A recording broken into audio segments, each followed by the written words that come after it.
casa ya no tenés excusa porque ya no hay nieve, ya está, hace solamente calor, el tema está del lindo. viento, pero bueno. ¿Qué va a hacer? Convivir. Cositas Estoy que aquí en una mesa muy saludable. Sí, claramente, la verdad. Porque sigue Cele Carmassi con nosotros, que nos vino a levantar un poco la tarde porque nos quedamos chuecos en la primera porción del programa. Y estoy ya con el Doc, con Enzo Sachursky, que nos viene a hablar hoy de vejiga hiperactiva. Buenas tardes, Doc. ¡Feliz Halloween! Buenas tardes, feliz Halloween. ¿Cómo están? ¿Cómo estamos? Bien. ¿Te gusta el Halloween? Sí. ¿Sí? Vino disfrazado el Doc, amiga. Vino con un... Nos sorprendió a todos. No lo vamos a ponchar con la máscara porque perdería un poco de seriedad. Ya grabé todo el video de la entrada, el Doc entrando. Eso sí, y nos vamos a sacar una buena foto ahora. Eso es para las redes. Sí, claro. sí. Pero en este espacio tenemos que mantener la seriedad porque es lo que luego se sube a YouTube, ¿no? Claro. Acá tenemos que ser... un poquito más serios. Claro. Más serios que la producción de Susana Jiménez, por ejemplo. Por ejemplo. Eh, Bajada de línea. De ahí para arriba. Claro, de ahí para arriba. Es la excelencia que estoy buscando. Doc, ¿de qué hablamos cuando hablamos de vejiga hiperactiva? Sí, en primer lugar, como siempre decimos, vamos a hablar qué función cumple la vejiga, bueno, ¿sí? En los hombres sí. y en las mujeres. La vejiga es un órgano que se encuentra en la pelvis, ¿sí? De tanto hombres como mujeres, y tiene la función de almacenar la orina que proviene de los riñones, ¿sí? Este almacenamiento lo debe hacer siempre a baja presión, que es lo que le permite almacenar gran cantidad de volumen, ¿sí? Y en el momento, obviamente, que nosotros percibimos de manera consciente que queremos orinar, poder ir al baño y vaciarla completamente, ¿sí? Okay. Eso es en un funcionamiento normal, ¿ok? Pero hay personas, o sea, tanto en hombres como mujeres, que este control no es más de esta manera, no es justamente de esa forma exacta, sino que lo que les ocurre es que experimentan un aumento en la frecuencia con la que van al baño, que viene asociado a otros síntomas más, como dolor en la zona pélvica, ¿sí? No solamente ese aumento en la frecuencia durante el día, sino también durante la noche, y esto les obliga a interrumpir el sueño, ¿sí? O sea, son pacientes que se están levantando en varias oportunidades y...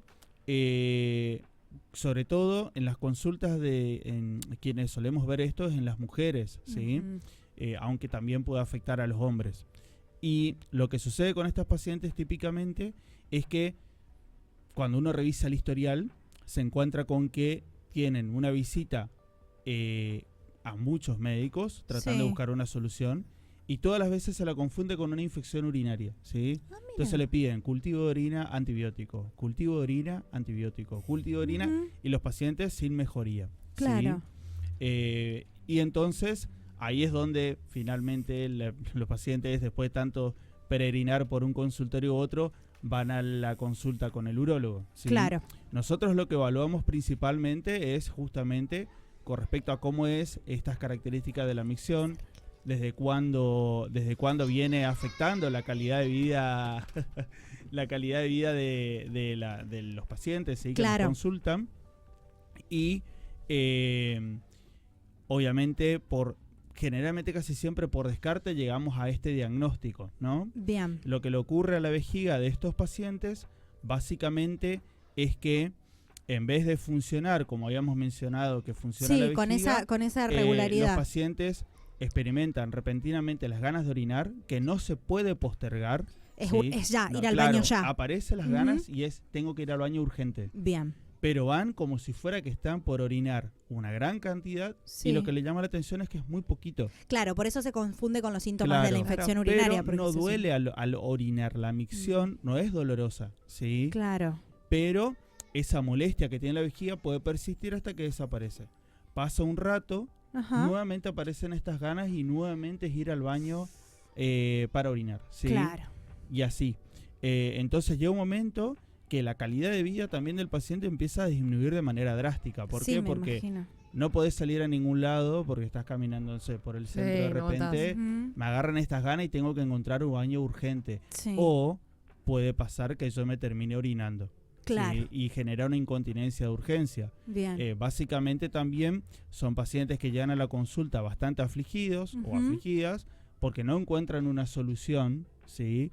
Y la verdad es que solución existe. Sí, como lo que hablamos siempre por ahí empieza a afectar, estas cosas empiezan a afectar en un momento la calidad de vida, ¿no? Claro. Es decir, porque yo imagino que uno empieza a suspender cosas que quiere hacer, si quiere, lo invitan a un viaje, ya no quiere ir. Es que ni hablar, imagínate tener este problema y programar un viaje un fin de semana a Ushuaia. No llegás. Vas a ir parando seguramente 5 o 6 veces en ese trayecto del viaje. Entonces es algo que no permite, digamos, que uno pueda disfrutar absolutamente de nada, ¿no? Sí, y también lo que te cambia la calidad de vida, esto de no poder dormir, ¿no? Porque uno empieza a dejar de ser funcional en un montón de cosas simplemente porque el sueño también está afectado. Exactamente. Entonces, cuando el paciente o la paciente llega a la consulta, porque recordemos, esto no afecta solo a las mujeres, a los hombres también, pero volvemos a lo mismo, los hombres somos más duros que una piedra para ir al consultorio. Las mujeres, en cambio, notan algún cambio y automáticamente buscan la asistencia. Claro. Nosotros vamos a hacer un interrogatorio de desde cuándo comenzó esto, en qué situaciones notan que puede empeorar, ¿sí? Si hicieron algún tratamiento previo o no. Obviamente vamos a indagar si hay cirugías, etcétera, que podamos asociar, ¿sí? Muy importante también en algunos pacientes evaluar los antecedentes clínicos, ¿sí? Claro. Porque hay algunas condiciones que están detrás de esto. Podemos verlo, por ejemplo, en los pacientes diabéticos que tienen a veces un compromiso del funcionamiento de su vejiga, que pueden llegar a esta consulta, ni que hablar si son hombres y si son mayores de 50 años, que estos síntomas uno lo confunde a veces con que el paciente tal vez tiene el problema de la próstata, pero vos le haces los estudios y la próstata es normal, el paciente orina con buena potencia y el problema está ahí en la vejiga en realidad. ¿Y cuáles son las posibles soluciones a esta situación? Obviamente, después de un debido diagnóstico, es en primera instancia ver qué situaciones son las que empeoran estos síntomas. ¿Sí? Muy frecuentemente podemos ver que los pacientes te dicen, no, mira, si yo como alimentos que son muy condimentados, picante, demás, el café, el alcohol o demás, estos síntomas empeoran. Entonces empezaríamos con un cambio en el estilo de vida, ¿sí? Claro. Ahí me lo mandas a mí, Doc. Claro. Tengo una pregunta para hacerle, perdón, capaz que usted lo respondió, justo se me llenó de gente el estudio y no pude escuchar todo, pero me daba curiosidad si esto es algo que pasa, no sé, una vez al día, o si es algo que tiene que ser periódico para que... Porque puede pasar. Para que nosotros llegamos a este diagnóstico, son pacientes que notan un aumento de la frecuencia tanto diurna como por la noche, ¿sí? Claro. Durante el día, los pacientes se dan cuenta que independientemente de la cantidad de líquido que consuman, esta frecuencia con la que van al baño es descomunal. O sea, van 7, 8, 9 veces durante el día. Y por la noche también muchas oportunidades donde estas ganas de orinar me interrumpe a mí el sueño y yo me tengo que ir a despertar para ir al baño a orinar, ¿sí? Estamos de acuerdo en que alguna noche me despierte, alguna noche a hacer pis, no pasa nada, el tema es cuando te pasa todas las noches de corrido, ¿no? Puede que yo me despierte de noche porque tomé mucha agua antes de ir a dormir, ni que hablar si consumí alcohol antes de ir a dormir o alguna infusión o demás. Puede pasar que yo me levante una vez y al baño alguna vez, claro, de vez en cuando. Podríamos asumirlo como normal. Claro. ¿Sí? El tema es que no sea todas las noches. Pero en caso de que esto es reiterativo y condiciona un mal descanso nocturno, eso es un problema. Claro. ¿Sí? Entonces, volviendo al tratamiento, son cambios en el estilo de vida, fundamentalmente. También puede que a veces el perfil de los pacientes también encontremos que son pacientes que padecen algunos otros problemas, mucho estrés, ni que hablar trastornos de ansiedad a veces, que también vamos a necesitar tal vez soporte. Justamente iba a preguntar justamente con un terapeuta, psicólogo y demás. Y después obviamente tenemos medicamento que nosotros podemos prescribir en estos casos, y ir evaluando la respuesta.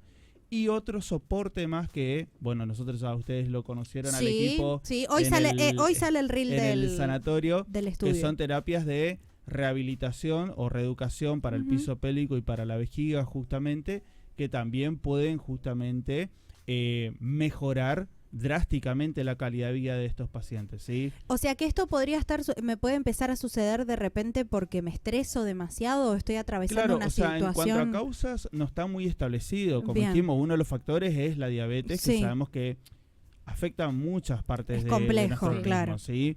entonces tendríamos un factor. Ahora también pacientes que hayan sido sometidos a algún tipo de cirugía, ¿sí? Puede ser pacientes que hayan... En el embarazo puede pasar una situación, pero con el embarazo no hay que confundir con esto porque el embarazo es una situación donde obviamente tenemos otro ser creciendo dentro del vientre de la madre, entonces el útero cuando va aumentando de tamaño va a ir comprimiendo esa vejiga y esta vejiga por esta compresión obviamente que va a ir teniendo cada vez menos capacidad de almacenamiento y ni que hablar, pobres, al final del embarazo los síntomas para ir al baño sí son bastante molestos. Pero eso sería una situación que finalizado el embarazo se normalizaría. Bien, ¿sí? pero si finalizado, por ejemplo, yo tuve un parto vaginal, salió todo bien, pero de repente me encuentro en esta situación. Tenemos que evaluar directamente a ver qué está sucediendo y obviamente si hace falta encarar un tratamiento para mejorar esto, ni que hablar que hay que hacerlo, ¿no? Claro. Pero en cuanto a causas, como yo te dije, que ya mencionamos la diabetes, ni que hablar pacientes, a ver que si tuvieron que hacerse, por ejemplo, un tratamiento de radioterapia, ¿sí? Por algún tumor en la zona pélvica como parte del tratamiento, podríamos tener un efecto posterior justamente por la toxicidad hacia la vejiga. Pero hay otros pacientes que vos interrogando no encontrás una causa, es cierta. Sí, pedís todos los estudios, pedís estudios por imágenes y demás, y ahí es donde todavía no está establecido realmente por qué ocurre, y todas las terapias que uno va realizando son escalonadas, ¿sí? Vamos siempre desde lo menos agresivo, con medicación, que hay de primera línea, segunda línea, tercera línea también, sí, terapias que podemos ayudar con esto, como el equipo con el que contamos en el CEMER, que es el ENCELA, y finalmente sí hay terapias por ahí un poco más agresivas, pero eso ya es para un paciente que no respondió a nada de lo que hicimos anteriormente y llegás a las últimas opciones, como la administración de lo que es toxina botulínica, se llama, hacia la vejiga directamente, ¿sí? Bien. Pero eso es casos sumamente extremos. Es muy poco frecuente que llegamos a tanto. Lo importante para estos pacientes es que tienen que saber que solución existe. Perfecto. ¿sí? Que lo importante siempre es ir al lugar correcto, ¿sí? Que es ir en este caso al consultorio del urólogo, para justamente poder llegar al diagnóstico de qué es lo que está pasando y empezar justamente estos cambios que mejoren la calidad de vida. Apuntamos a eso. ¿Te puedo hacer una consulta? Hablamos de esto de que está muy asociado a los pacientes diabéticos. El diabético tiene esto de que orina mucho, pero vos nombraste que por ahí una de las características de esta vejiga era que orinaba un poquitito. ¿Todos los pacientes diabéticos llegan a esta vejiga o no? Porque todo depende del control. Claro, que tenga la diabetes es una enfermedad que... bueno, obviamente el diabetólogo lo puede explicar mucho mejor que yo, pero como médico te puedo decir que si es una enfermedad que uno lo controla bien, a rajatabla, y pobre, los pacientes diabéticos es complicado, digamos, el control estricto. Sí, sobre todo la 1. No quiere decir solo que yo tome mi medicación, sí, lamentablemente tengo que llegar al punto de usar insulina, que use mi insulina, sino que cumplir con los controles, con la alimentación, ejercicio, actividad física, va a andar muy bien.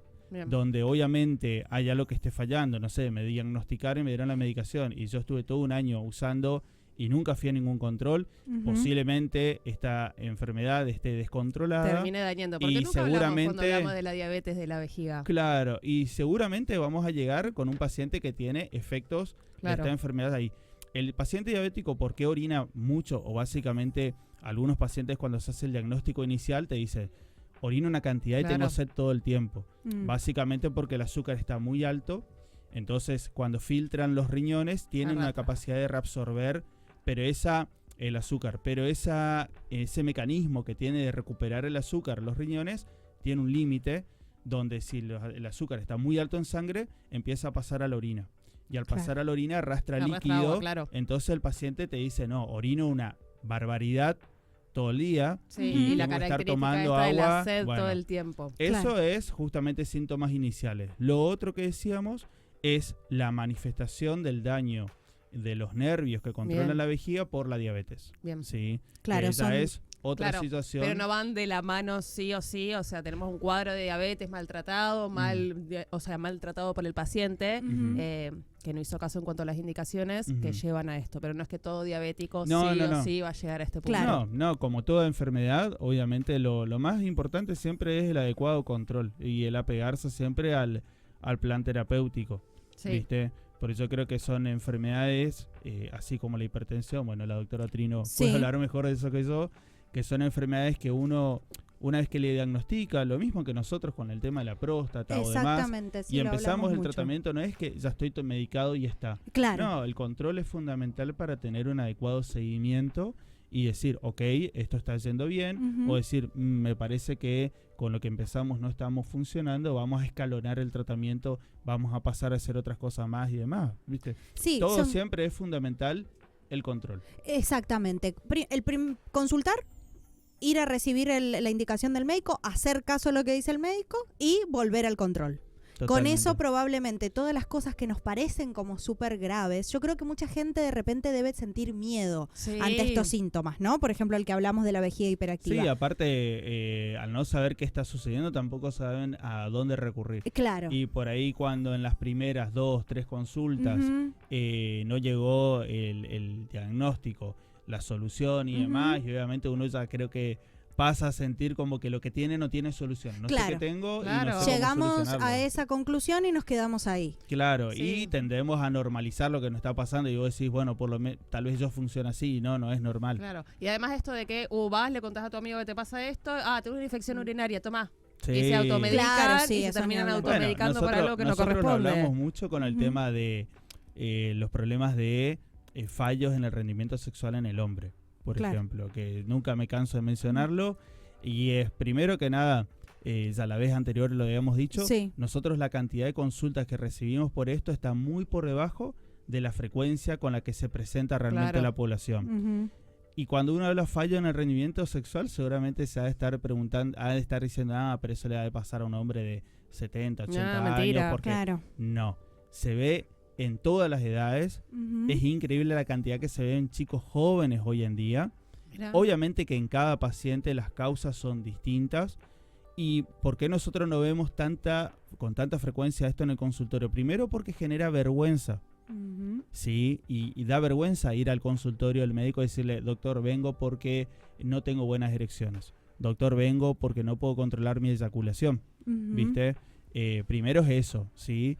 Y segundo, que cuando empiezan a hablar con los compañeros, siempre hay alguien que puede conseguir la famosa pastilla. Claro. Y en caso de que, ya sea uno joven o uno grande, reciba la medicación, casi el 70% de los pacientes responden al medicamento. Entonces, listo, con esto yo con esto lo solucionan, sí. Pero, perfecto, vas a funcionar con una buena erección, pero no sabes por qué. La base.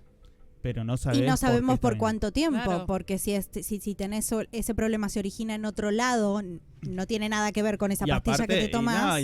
Y otra cosa también que se ve muy frecuentemente son el otro extremo de pacientes con un rendimiento anormal que recurren a esto porque piensan que van a mejorar su performance. Y no es así. Pésimo, chicos. Recordemos, estos son medicamentos. Sí, están elaborados para pacientes que padecen de esta condición.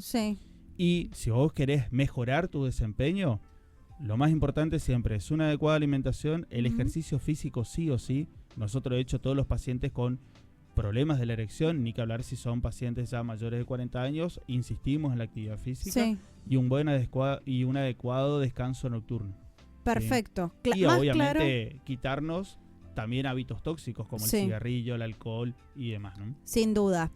Más claro, échale agua, ya saben, chicos, tienen que consultar con el médico cualquier cosa extraña que esté sucediendo en su cuerpo. Y en este caso hablamos de vejiga hiperactiva, que es como esta necesidad continua de ir al baño, de sentirse urgido. Les puede suceder a hombres o a mujeres, y si te está pasando a vos o conoces a alguien que lo esté atravesando, podés consultar con un urólogo como el doctor Enzo Ariel Sachursky, que atiende en CEMEP y en el Centro Médico Sedma. Y en el Centro Médico Sedma solamente los días viernes, pero de lunes a sábados en CEMEP. La Clínica Sedma. Perfecto. Gracias, Enzo, por toda esta información súper valiosa. Doc. Gracias, Ele, por tus preguntas que suman. Y Pela, nos vamos a un cortecito y ya venimos.